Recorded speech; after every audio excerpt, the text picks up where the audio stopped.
How do you mentally prepare before a fight?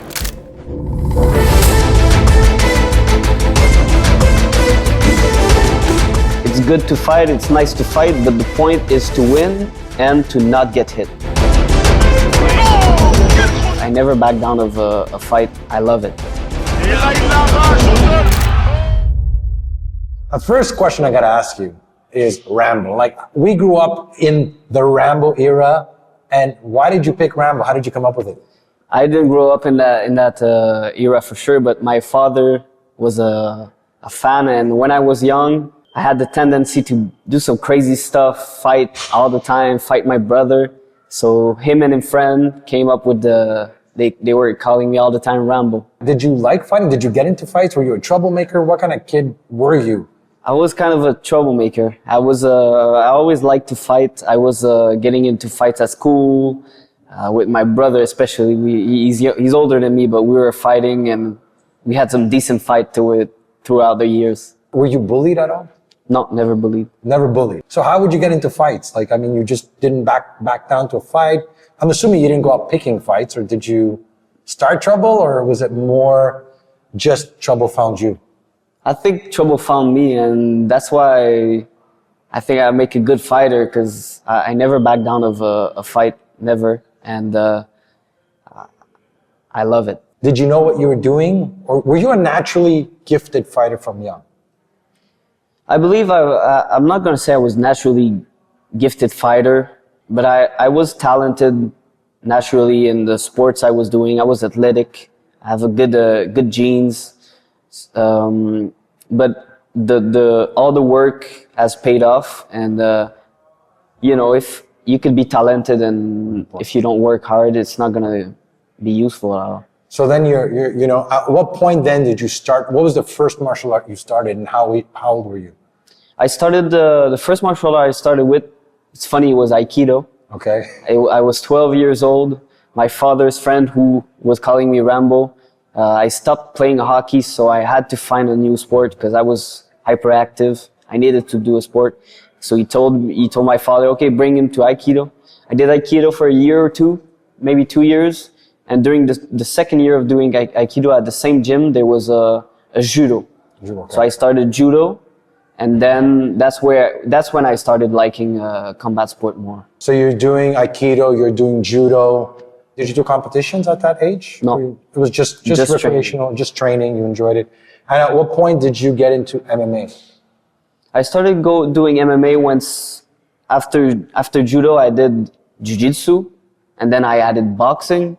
And after doing a couple years of the martial arts, I decided to, like, I like this one, I'll just put it all together. So then I started MMA. I would say I started MMA in the around 4 or 5 years of doing different martial arts. So you had all that, and then you did, when you did MMA, you were what, 17, 18? Around, my first fight was at around 17, 18. Wow. But I started MMA at around 15, I would say, 15, yeah. So you were doing 2-3 years of just training before you did your first fight? Even more. Even more. How was your first fight? Do you remember it? Yeah, I remember it. It was a good fight. It was a war. The guy had already had some fights, I think, and you know, it was stressful for sure, but it was a good fight. I won a unanimous decision. Did you know you want to do this long term, or did you just think, I'll just do a couple of fights? I'm asking this because my son wants to do a fight now, so I'm like, he wants to get into it. I don't know how I feel about it. I'm like, I want him to do it for the discipline and for the experience. I don't know if I want him to be a fighter and get punched in the head and see him, you know, because I know what it takes. Yeah. So my other question, I'm going to go off track because I think is important, is that what did your parents think when you said, Mom, I'm going to go, your dad, I'm going to go fight? The dad was probably, maybe he was like, okay, it's not, yeah. And the mom is probably like, oh my God, crying, my son, I raised him to go to school, be good, and now he's going to go get his head smashed. You know, both my parents are black belts in Kyokushin karate. Okay, that probably makes a difference, no? Like your mom understands the game. She understood it, but doesn't mean she liked it. Yeah. Whenever I fight, even to this day, she's really stressed. Is she there? She's always there, but is she like almost? Yeah. And my father, you know, he always told me, well, since the day I started this journey, is it's not a sport you do at 75%. Yeah. You get hit in the head. Yeah. It's not a sport you can do lightly. You can take lightly. You have to go 100%. Good point. And another thing he told me is, it's good to fight. It's nice to fight, but the point is to win and to not get hit. So I've always had a big defense, try not to get hit at all, and that's why in all these years, I've never had a concussion. I try not to get hit at all. That's the number one priority: not get hit and to hit. At what point did you say, okay, I think I want to do this for a living? I don't remember a certain point to which I said, okay, that's what I want to do with my life. When I started the sport, I knew it was a sport I would have to do 100%. Yeah. I didn't know where it would take me, but I was fortunate enough to be able to just train and go to school and not have to work because my father was taking care of me, my mother also. And throughout the years of training hard and winning, that's when I decided I want to go pro.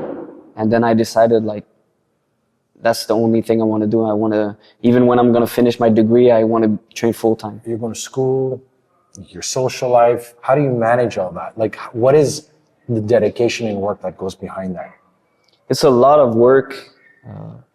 My life basically resumes to training and studying, eating, sleeping. There's not much. Do you have a social life? I guess you don't go out much. You don't. I don't. After my fight, I'll go out, you know, a couple times a week or two after the fight. I'll enjoy life a little bit. But I think other than that, I do try to have some social life sometimes because it's good for the mind. Yeah. But these weeks, I hadn't had any social life. I train, and the social life I have is in the gym. So now you're professional. You're undefeated. I believe you have 11 wins. Is that it? 8. 8 wins. Okay. Yeah. 8 wins, undefeated. Where are you at right now in terms of what's your goal right now? Right now, the goal is to win my next fight on next Friday, and ideally, what we want, because my father is my manager, so we planned this together, and the goal would be to have another fight this year at Samurai. Okay. And then to go UFC, because that's your goal, to go to the UFC. Yeah, I'm doing an interview tomorrow with the UFC, Oh, wow. so they have their eyes on me, but the goal would be to make another fight at Samurai so that I have time to finish school, and then after I'm done with my degree, I can train full time, even if I'm training already full time twice a day. But you could focus more on it, I guess. Yeah, no school, and then I'll be in the UFC. That's amazing. And so, manifesting in a scenario goes, I do that a lot. Perfect. How you want it to play out. You go to the UFC. What is do you have an end goal? Do you have a plan of what you would like to do or go when you see yourself in the future in the next 5-10 years? Of course, be flyweight world champion UFC. That's my ultimate goal. I believe, people kind of look up to me, but I feel like I'm just a really normal person, and I don't want to bring myself down, but I don't feel like I've accomplished a lot yet. I believe when I'll have the UFC world title, then I can, be happy and feel. And the goal is for you, when I'm breaking this down, is to go to the UFC, get the belt, then you're going to feel like you've done it. Is that's the end goal? Yeah, that's how I think. Even I don't know how I'll react when I'll get the belt. When I'll get the belt. Yes. I'm not gonna say if when I'll get the belt, but I feel like that's gonna be like that's my dream and that's my goal. I have a couple of questions, and I often ask this when I speak to people. What is your how do you manage? Do you get afraid before you walk into the cage? It's a question that people often ask. Do you get afraid? And if so, how do you deal with it? Of course, when you get in the cage, you have certain fears. You don't want to lose in front of the people you love. You don't want to disappoint anybody, even if these people wouldn't be disappointed in you if you lost. I put the fear away and the pressure by training so hard that I don't have any. I know I've done the work, and whatever's gonna happen is supposed to happen. And on my part, I did whatever I could. Did you have a hard life or an easy life? Because I was having this kind of discussion with my son. I've met a few fighters, and some of them are like damaged, right? They've had a hard life, and this is why they've done it. Do you think that's necessary? And did you have a hard life? Is it, you know, did you grow up in a comfortable, safe home, or did you grow up in a home that maybe was more with violence? And do you think you need that to make you a better fighter or not? I don't think you need that to be a better fighter, because I think I'm a really good fighter and I wasn't in a violent home or whatever. My father has always been really strict, and he was hard on me and my brother, but never we missed anything. We had a bed, we had a room, we had food, we went to school, and so I wouldn't say we had a hard life, but definitely our father raised us hardly in the way that there was no. You had to be disciplined, and that's the way to reach your goals. Yeah. And what effect did your father have in your life, like in your upbringing, in terms of did he influence you in doing this, or he didn't want you to do it, or he was there and he was like, you know, if this is what you want to do, you know, let's do it? He kind of influenced me. I think himself being a black belt, he kind of liked the sports, and he knew the discipline and the experience the combat sport brings to a person, especially to a young person like myself, which I was crazy. I was all around the place. So he knew it was probably focus me and get me discipline and everything. So I guess that's why he put me in there. I don't know if he did it so that I could become a champion or whatever, but definitely for the discipline. Yeah, I think I'm like that with my son too. I'm super strict with him. And I think there's a big influence there when you have the presence of a father. I followed MMA, and today it's very different than from 20 years ago, right? Yeah. And now you have, you know, some of them making a lot of money, becoming rich, famous, all this stuff that didn't exist. So what advice do you have for, you know, younger, 13, 15, they're watching this and thinking, wow, I think I want to be an MMA fighter. What advice do you have for them when they're thinking about this before they even get started? Because sometimes we look at the end result, but we never see the journey, right? Nobody knows how many times you have to wake up early, train, go in, roll, your body's beaten, tired, eat well, everything is calculated, everything is programmed, and it takes a toll on a person. So what advice do you have?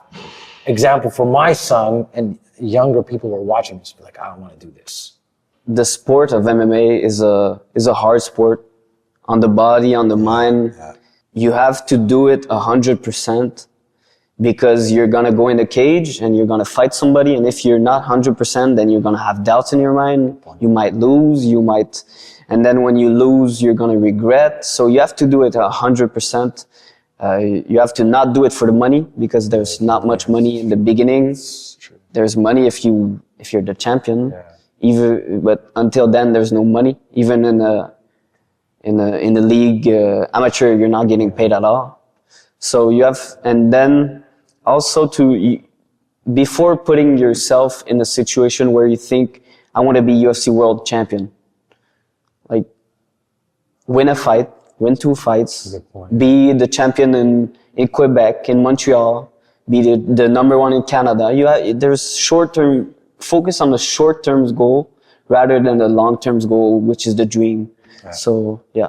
What's your motivation? Obviously, it's not money. What is the feeling? Is there a feeling that you're searching, or something that you feel that you're going to get when you get to that point? Is it I'm the best, I'm the strongest, you know what I mean? I'm famous, I'm known, I'm going to make money. Like, is there something that drives you? I think it's or a combination of stuff? Yeah, it's a combination. I think it's the glory, you know, being a fighter. People kind of look up to you. People respect you. Winning, and the winning is a feeling you can't understand until you've done a fight in a cage and you won. And before that, you've done all the work. So it's just a feeling of relief also.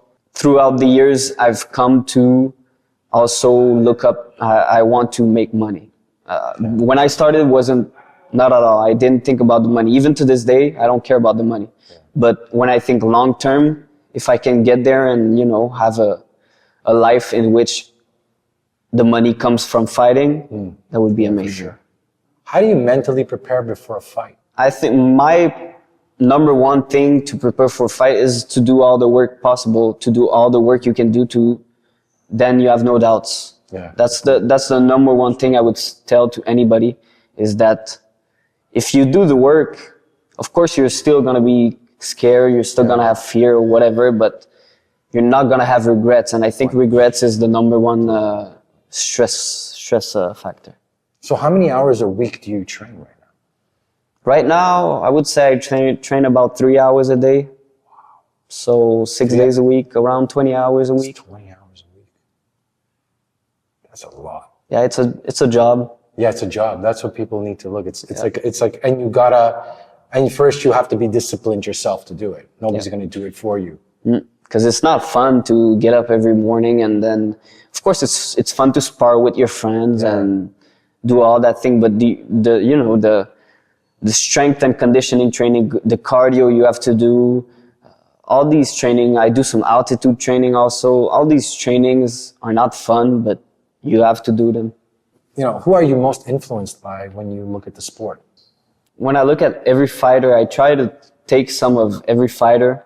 I'm not really somebody that's going to be a fan, like a die-hard fan. Okay. I like people. I like what they did. And I think like people like GSP, Habib, you know, John Jones outside the cage, not, but in the cage. You know, there's these people which you look up to and you try to take some, you know, either the footwork, the jab or whatever. And there's these fighters, but I think my biggest influence would be outside of the sport is my father, because he built me my discipline and he's a fighter himself. So would you say that's one of the reasons why you want to do this? You want to make your dad proud? Yeah. When I started, you know, because I didn't like training so much, he had to break me so that I do what I have to do. But of course, when I was younger, I was 14, 15, I wanted to go out. I wanted to see my friends. And I had to put that away. And he helped me a lot through that. And I think my son too, the same thing. You know, I think he wants to do it because he wants to show me, because he wants, like, Dad, I want to do this. I'm like, I love you. I'm proud of you no matter what happens. But I think it's something that maybe you feel like you want to give your dad, you want your dad's approval. You want your dad to be like, Dad, I did it, you know? Yeah, I think it's normal, son, and like I think it's a healthy relationship. It's a healthy relationship to want to make your father proud. And, you know, he tells me all the time he's proud of me, but I still feel like I need to do more. So what would you like your legacy to be? When you're looking back, all of that, at the end, what would you like to be known? What's the end goal or result you'd like to leave back? I think I would like people to see me as a really hard worker, disciplined person, and that they enjoy my fights, because, you know, I've done a lot of fights. I've done not a lot of fights, but I have 8 pro fights. But I have 4 fights of the night. So that's very entertaining to watch. I've seen your fights. Yeah. They're like really entertaining. And you're very aggressive too. Yeah, more and more. I remember I watched my first fight recently. I was really passive. Can you say passive? Yeah. Passive, and I was safe. Yeah. I was fighting to win, which I still am today, but I wasn't much comfortable in the cage. But more and more now, I got 8 fights, and I have 2 hours of cage time. So that's a lot of experience. And so you're more confident in your skills, you'd say? Yeah, 100%. Even In my upcoming fight, I'm so comfortable. I know when I get in the cage and the bell rings, I'm really comfortable. You don't doubt yourself. Do you ever get any negative thoughts, anything that crosses your mind? You can. Sometimes when I imagine, it's funny because sometimes, let's say I visualize my fight, and then I get a shot, and I might get knocked out, but I redo the same situation. I'm not getting knocked out. I'm just getting wobbled. And then I might knock him out. I might take him down. But it's too. Of course, you get the crazy scenarios where you might lose, but you have to turn these scenarios into a winning scenario when you visualize. So you manifest and visualize. What does that look like for you? Do you only do that in a fight, or do you do that in your life? Like, what does that look like? I do it mostly for fighting because I feel like, that's all my life at the moment. So I do it mostly for fighting. Every night, I have this spike mat, which I lay on for 15 minutes. You have a white spike mat. Okay. And I lay on so it's uncomfortable. On your back, okay. Yeah, and then when you don't feel the pain anymore, you're in a state like you don't hear anything. You're totally. So that's like the thing with all the spikes. Yeah. I've seen that. I've never even tried it. So I guess for you, doing a cold bath is like nothing for you. No, it's cake. Yeah. Yeah, it's You're easy. doing that. That's pretty hardcore. What else do you do then? I do a lot of. I try to do everything in my power to be the best, in the best shape. I drink hydrogen water. I don't drink tap water. I do hyperbaric chamber. I do cold baths. I take recovery. I do stretches, massages. Everything. Altitude training. I'm assuming no alcohol, no drugs, no smoking, no nothing. No. And I think that's I think one of the things that martial arts does. And even if, younger kids watch it, instead of playing video games, going out with friends, drinking, doing drugs, doing stupid things, hanging out, at least if you train, you know that you're going to get that out of it. Yeah. And I feel like you can still play video games in between training. Yeah. But you have to eat good, you have to sleep good, you take a nap in between training. You just have to do everything in your power to be in the best shape possible. So you're like regimented on yourself. And is this all self-discipline? I guess, do you ever get moments you're like, oh man, why am I doing all this? So much work, screw it, I'll just I'm in school, I'll go get a job, I don't need this. Do you ever get moments like that, or you're just laser focused? No, I don't get these moments anymore. Not anymore. Before, when I was maybe 18, I was like, why am I doing all this? After a big cardio session, you're like, what? Why would I do that? And then it's not fun to do. But the reward of it, even the small things, like just right now, happiness for me could be a Sunday morning having a coffee. That's not have to go training. That's happiness for me, because all the week I've done hard trainings, and then this Sunday morning is. And that's and what about injuries? Have you had any, like, knock on wood, you haven't had any injuries? I know, like, it's a tough sport on the body, sparring, training, but you've been very careful, regimented, taking care of your body and everything. Yeah, I'm lucky, and I'll knock on wood. Yeah, it's about to say that, like. I don't have any injury. I take care of my body, and I prevent more than one. Let's say some people wait until they have an injury to, go see a physio, go see or I go see a physio when I don't have an injury. Okay, so you're really all about prevention. Yeah, all about prevention. I do strength and conditioning. I stretch. I warm up. I cool down. Wow. So I try everything to not have an injury. Okay, I'd like to thank all my sponsors. So, l'Expert au Feu, Hayabusa, Yada Hyperbar, les entreprises PEP, Crow BJK, Homers, XPN, SP Mécanique, le Groupe H3. Okay, so I have a lot of sponsors. They help me a lot in my career. So I'd like to thank all of them. Yeah, thank you. You need them, guys. Tommy, thank you so much for coming. Thanks, guys.